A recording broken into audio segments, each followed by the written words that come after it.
नमस्कार मित्रांनो, CK कंस्ट्रक्शनमध्ये आपले खूप खूप स्वागत आहे. तर आम्ही आता सध्या आमच्या साईटवरती चाललो आहे. आपण पोचलो आहे आपल्या साईटवरती. हे आपलं प्रोजेक्ट आहे, बघू शकता तुम्ही. समोरून दाखवतो मी. हे बघा, हे सिलिंग आहे. आता ह्याला आपल्याला पूर्ण साफ करून घ्यायचं आहे. हे बघा, खूप जुनं बांधकाम असल्यामुळे असं झालं आहे. तर अशा प्रकारे हे मी साफ करून घेतोय, सगळं कचरा काढून घेतो आहे. हे बघा, आमचे शम्मू डार्लिंग मसाला तयार करत आहे.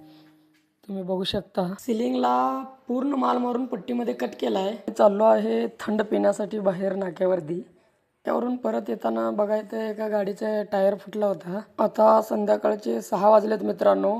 हे बघू शकता तुम्ही, आपले काम बऱ्यापैकी झालेलं आहे. आपल्याकडे क्वालिटी म्हणजे क्वालिटी असते. हे बघा तुम्ही, CK कंस्ट्रक्शन म्हणजे टॉपचा विषय हो. Have a nice day. Thank you.